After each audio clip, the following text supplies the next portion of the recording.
तर फायनली आज रिझल्ट लागला आहे आणि तुम्हाला मी दाखवतो थोडं. तुम्हाला काय दिसते का बघा, कसा दिसतंय तुमचा यूट्यूबर हो का, कसा दिसते. तर फायनली आपल्याला फोटो पाठवला आहे. वा मित्रांनो, खूप खूप खूप आनंद झाला आहे मला. काय चाललंय या ठिकाणी दादा दादो दादो दादो आपण 5 झालो NCC मध्ये. होय, भारी काम झालं. मग भारी काम झालं. यातील एक मेन गोष्ट म्हणजे मित्रांनो, मी होतो मॅड्रक. आता हे दिवसभर तुम्ही ब्लॉग पाहिला, मी मॅड्रक शूटिंग बिटिंग ह्याच्याच गडबडीत होतो. मला माहीत नव्हतं आज रिझल्ट लागेल, कधी लागेल, काय लागेल. तर आपला एक मित्र आहे प्रणव आलगुडे म्हणून, त्याने मित्रांनो त्याने भरपूर मला NCC मध्ये सपोर्ट केला. मित्रांनो फायनली आज बघा आपल्या आईने भिराडगी बदललेलं आहे.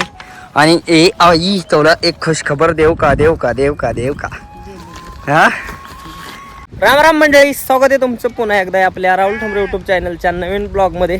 तर आपली या कंपनीतनं मेंढरा आम्ही डायरेक्ट सकाळ सकाळ पातीत चाराय चालवलेलं आहे. तर मित्रांनो दिवसभराचं तुम्हाला आज वातावरण दाखवतो मस्तपैकी, नाही का, एकदम मस्त. चला एकूण मेंढरं चालवले ते वाईच पाहते मित्रांनो, म्हणून गवत भरपूर येते यात, नाही का, असं म्हणजे उगावलेलं शेपरोट बिपरोट चांगलं खायला गावल. बघा चालली ते आता आपली सगळी मेंढरं आले ते कांद्याच्या पातीच्या वावरात. सकाळीची आपली पात घेतली चारायला.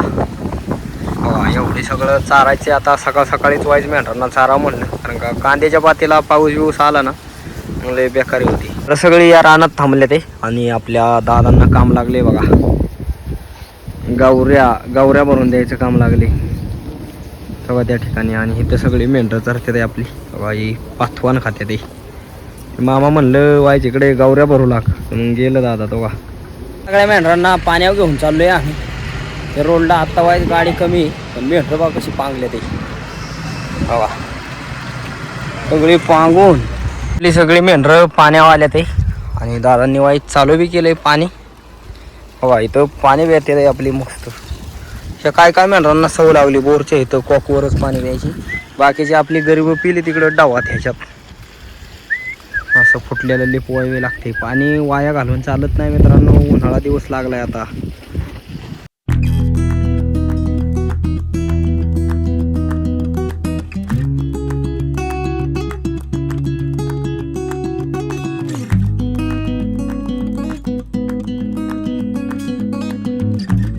मेंढरं सगळी दुपारच्याला सावलीला उभी राहिले ते मित्रांनो. आणि सकाळी काय मी जेवण केलं नव्हतं. दिसली का आपली चपाती, आणि आईने काय काय दिलंय बघू आता उघडून. आईने डबा बांधून ठेवलेला मी जेवलो नाही म्हणून, आणि दादांनी वागावला. दादांना काय जेवायचं नाही तरी हा डबा मी खाणार आहे आत्ता. मित्रांनो आज दुपारचं आपलं जेवण बघा कसलं भारी. हा आंबा आत्ता आणलाय आपल्या मावळात, असा आंबा बिंब खायला गावतात आपल्याला. तर या ठिकाणी बघा आईने काय काय दिलं यार. हे लाल लाल काय झालं ह्याच्यात मित्रांनो, हे लाल आईने काय टाकले काय कळा नाही मला. तर आपली ही भाजी आहे एक कसली तरी, त्याबरोबर मिरची, ह्या 2-3 चपात्या, आणि हे दुपारचं जेवण एक नंबर असं जेवण आहे मित्रांनो. खाऊन बिवून बघू कसं लागते. पण बघा हे असं दुपारचं मेंढरं सावलेलं बसली आणि असं जेवण म्हणलं ना की एकदम भारी काम. सगळ्यात आधी आपण आंब्याची टेस्ट बघू. आंबा गोड आहे, आंबट आहे, कसं आहे तुम्हाला सांगतो.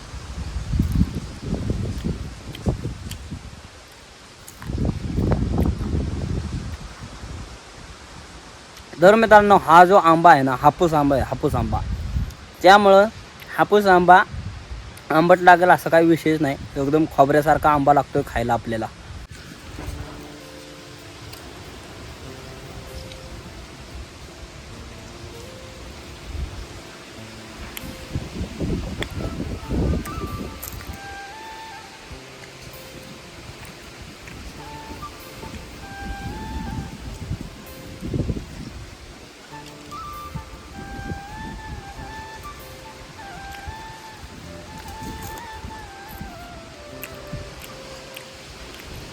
मस्तपैकी आपलं जेवण बिवण झालंय आत्ताच मित्रांनो.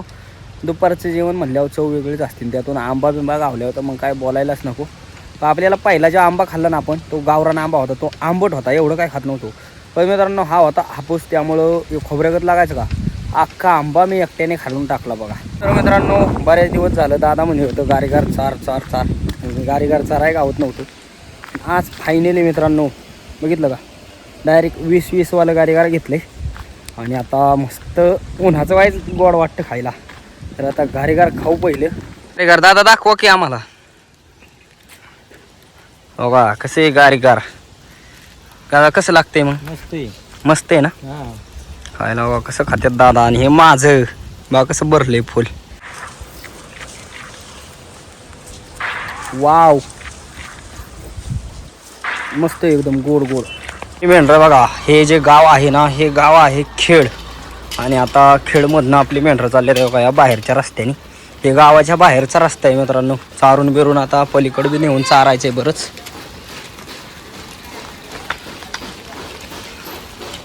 सगळी मेंढरं कवळ्या गावात आले ते. इथं मला वाटते पाणी कोणीतरी सोडलं असेल मित्रांनो.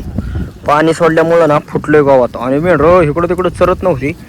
पण मित्रांनो गावात ती गावातच असतं बरं का. असं पावसाचं असो किंवा असं फुटलेलं असो, एकूण एक मेंढरू चरायला लागलं. नाही तर सगळी इकडं नुसती उभी राहायची सावलीला. ह्याला वावरात नेली की राहिलीच उभी. प्रकारे बी चांगला चारा फुटला. जास्त करून सुबावळी फुटल्या ते बघा. हे वेरं कसे खाते ते. या अशा सुबावळीचा फुटवा फुटलाय. जवळजवळ 3-4 महिन्यानंतर मित्रांनो ह्या जागेवर आम्ही आलोय मेंढरं घेऊन. त्यामुळं भरपूर फुटवा फुटलाय. आणि गावात बी जरा वाईट हिरवं झाले. पाऊस नाही काय नाही, नुसतं दैवारावच हे हिरवं झालंय सगळं. चांगलं खायला गावतंय ना यांना. आम्ही लई दिवसात ना आलोय ती. कुठलं गहू निघल्या ते गव्हाचे रानं तर भाग केवढे मित्रांनो. त्या आंब्याच्या कोपऱ्यापासून चालू झाले तो का. जवळजवळ मला वाटते 2, 2.5, 3 एकराचं एकच गावाचं राणी. 2, 2.5, 3 एकर. पण तेवढ्या अख्ख्यात मेंढरं सोडून दिल्या ते. खायचंय तिकडं खा. इकडं निम्मी येत, त्या साईडला निम्मी येत, अशी इकडं थोडी इकडं थोडी. माझ्या मागच काय नाही. आता असं मोरणं सगळी मेंढरच. आता आपली मेंढरं ज्या ठिकाणी गव्हाच्या रानाने येत ना, इथली गव्हाचे रानं बघून ना मित्रांनो डायरेक्ट पंजाबच्या पंजाब राज्याची. असं वाटतं पंजाबचीच ही रानं आहेत का काय. बघायचं का? हो का. त्या रस्त्याच्या तिथनं गहू चालू झाला. हे रान केवढं आहे बघा. आणि त्यातून हेतं बघा किती. असं वाटतंय का नाही पंजाब फक्त इथं मका आहे. नाही तर हे वेगळं वाचताना आपण पंजाबच्या इथंच पंजाबची शेती आहे का काय असं वाटलं असतं डायरेक्ट. मेंढरांमुळं गाड्यांचं भरपूर ट्रॅफिक झाले. हो किती गाड्या थांबल्या ते.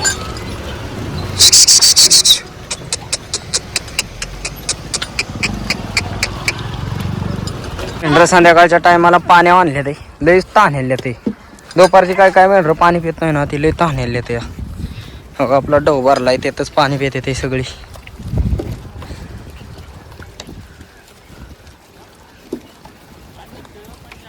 मेंढरं वांग्यात आले ते. आणि दादांनी सगळेच वांग्यात सोडून दिले ते बघा त्या कडपर्यंत. मेंढरांनी वांगी खाऊन घेतली पहिली. आज मित्रांनो वांगीच खाणार ती नुसती. आणि मग उद्यापासून पाला. कारण का तर वांगी आहे जोपर्यंत आहे ना तोपर्यंत पाला अजिबात खाणार नाही आपली मेंढरं बघा. तर मित्रांनो आता आपण भरपूर खुश झालेलो आहे. आता तुम्ही म्हणसाल काय यासाठी हा खुश झाला आहे मित्रांनो. तर मित्रांनो 3 वर्ष ज्या गोष्टीला मी दिले होते, 3 वर्ष म्हणजे मित्रांनो NCC असते मध्ये. NCC आपण करत होतो. कोणाला माहीत असेल कोणाला नाही नसेल माहीत.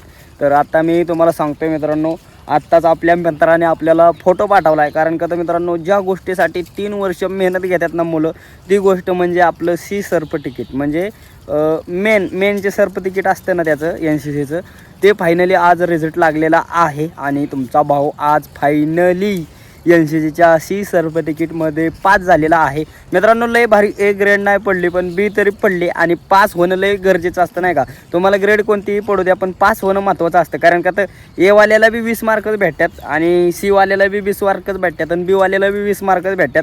ते मार्क भेटणं खूप गरजेचं असतं मित्रांनो. आणि 3 वर्ष ज्या गोष्टीला आपण देतो ना ती गोष्ट म्हणजे ती कायसाठी पोलीस भरतीला बी वाटतं त्याचं काय 5 मार्क भेटतात. NCCला बी मार्क भेटतात. म्हणजे नेव्हीच्या ह्याला बी भरतीला मार्क भेटतात. पुन्हा आर्मीच्या ह्याला म्हणजे भरपूर फायदा मित्रांनो. ज्याला फायदा आहे ना त्याला भरपूर फायदा होतो. तर फायनली आज रिझल्ट लागला आहे आणि तुम्हाला मी दाखवतो थोडं. तुम्हाला काय दिसते का बघा. कसा दिसतंय तुमचा यूट्यूबर हो का कसा दिसते. तर फायनली आपल्याला फोटो पाठवला आहे. वा मित्रांनो खूप खूप खूप आनंद झाला आहे मला. हा फोटो जरा यारवाळे पाठवला आहे. व्हिडिओ लेट शूट होतं आहे पण ज्या वेळेस हा फोटो मी पाहिला आणि त्याने मला फोन केला ना त्यावेळेस मला इतका आनंद झाला भरपूर आनंद झाला. तर खरंच आज लय भारी वाटते आपल्याला. आज आपला दिवस एकदम मस्त आहे. रिझल्ट लागला, पास झालो आहे मित्रांनो. 12वी पास होय मला वाटत नव्हतं नाही का. भरपूर म्हणजे असं नाही का जरा पेपर अवघड गेलं पण तुमच्या सर्वांच्या प्रेमामुळे आणि आईवडिलांच्या आशीर्वादामुळे देवाच्या कृपेमुळे 12वी पास झालो. आणि NCC 80चं बी मला वाटत होतं, दागदुख होती, पण फायनली आपण चांगली बी म्हणजे काय एवढी वाईट ग्रेड नसते, चांगली ग्रेड असते मित्रांनो. बी ग्रेडने आपण NCCत पास झालोय आज. दादांचं काय चाललंय या ठिकाणी? दादो आपण पास झालो NCC मध्ये. होय हा. भारी काम झालं मग. हा भारी काम झालं. मग NCC 3 वर्षाचा आज फायनल रिझल्ट लागला आणि मी पास झालोय बी ग्रेडनी. होय कसं वाटतंय तुम्हाला? एकदम आनंद वाटते. हा आनंद वाटते. हा पास झालोय. आईचं बी रिएक्शन बघू आपण. यातील एक मेन गोष्ट म्हणजे मित्रांनो, मी होतो मॅड्रक. आता हे दिवसभर तुम्ही ब्लॉग पाहिला, मी मॅड्रक शूटिंग बिटिंग ह्याच्याच गडबडीत होतो. मला माहित नव्हतं आज रिझल्ट लागेल, कधी लागेल, काय लागेल. तर आपला एक मित्र आहे प्रणव आलगुडे म्हणून, त्याने मित्रांनो त्याने भरपूर मला NCC मध्ये सपोर्ट केला आणि भरपूर मदत केली नाही का, म्हणजे भरपूर त्याच्यामध्ये ना माझ्या अर्धी मेहनत त्याची होती मला सपोर्ट करण्यामध्ये नाही का, नेणं आणणं गाडी बिडी सगळं त्याचं. पुन्हा त्याची मला भरपूर मेहनत, म्हणजे कसं असतं मित्रांनो, एक आपला मित्र असतो ना, तो आपल्या मित्रासाठी काय करू शकतो याचं एक खूप मोठं उदाहरण आहे माझ्या जीवनातलं. तर त्याचा मी खूप आभारी आहे. आणि त्यांनीच मित्रांनो, मला तर काय माहीत बी नाही, आपण मेंढराक ह्याच नादात व्हिडिओच्या, आणि त्यांनीच पाहिला रिझल्ट आणि मला फोन केला, म्हणला भावा कॉंग्रॅच्युलेशन, असं डायरेक्ट फोन केला. म्हणला भावा कॉंग्रॅच्युलेशन, तुझा आज रिझल्ट लागला आणि तू पास झालाय. सोबत तो म्हणला ना पास झालाय, त्यावेळेची फिलिंग बाई डागातच. मेंढरं बी वाड्याला चालले ते मित्रांनो. थोड्याच वेळात वाड्यात गेलं ना आपण, हे मेंढरं घेऊन ना थोड्याच वेळात वाड्यात गेलो ना, मग आपल्या आईची रिॲक्शन बघू. आईला देऊ आपण खुशखबर, आई आपला पास झालो म्हणून पास. तर सगळी वाड्यात आले ते आणि दादा कोकरी मिळवत हे काळू तर कोकरी मिळवायचं चाललंय आपलं. हा करड कोकरी सगळी इथं मिळवते ते.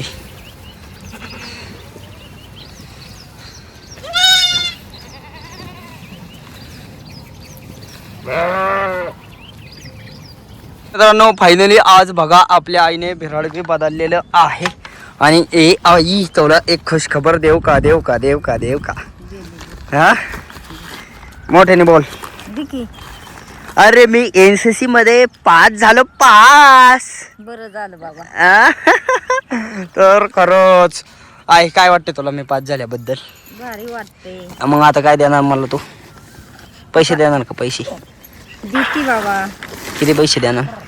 किती तू म्हणशील तेवढं दे. हो का? आपली आई बघा काय म्हणते, नाही म्हणत. काय पास झालो मी NCC मध्ये. संध्याकाळचा स्वयंपाक चालू झालाय आपला. आई काय करते? भाकरी करणार आहे आपल्या. म्हणून नेट हाताळलं. हा नेट टाकले खाली आईने. आणि काळूरामला बी दिले आपल्या खायला चपाती. बघा गड्याला पुढं एक तुकडा खातो, एक तुकडा. आणि आता लवकरच भाकरी तयार करायच्यात. आपल्या भाकरी झालेल्या आहेत. ही आहे शेवटची भाकर. लाकडं कुठून आणले? तर लई मोठे आणले ते. तिकडून इथं लिंबाचं लाकूड काढलं होतं. हा आणि आपली त्या पडकात नाही आणली लाकडं. मग काय तर भाकर तयार होते आपली बाजरीची चुलीवरती. सकाळी बनवलेली सोयाबीन आपली मित्रांनो परती आहे. अशी का परती आहे? तिला चांगली लागते ना परत. गरम खायला पाहिजे, भारी लागणार. आणि जाळ बी चांगला लागलाय. आणि सोयाबीन परतायचं चाललंय तव्यामध्ये. भाकरी झाली आणि लगेच सोयाबीन टाकून घेतली. आजचं आपलं जेवण आहे परतलेली सोयाबीन आणि सकाळची मिरची. सोयाबीन बी सकाळचीच आहे. बाजरीची भाकर डबे ठेवले मित्रांनो, कारण का टाटा 2 भाज्या आल्या ते. तर आता जेवण करायचे मला मस्तपैकी. मित्रांनो मस्तपैकी आपलं जेवण बिवण झालेलं आहे. एकदम मस्त जेवण होतं. दूध भात खाल्लाय पोटाला पोटभर. तर आजचा दिवसभराचा ब्लॉग मी तर भरपूर खुश झालोय. तुम्ही खुश झाला का नाही कमेंट करून नक्की सांगा. आणि असेच व्हिडिओ पाहण्यासाठी राहुल ठोंबरे यूट्यूब चॅनलला लाईक, सबस्क्राईब, शेअर नक्की करा. धन्यवाद.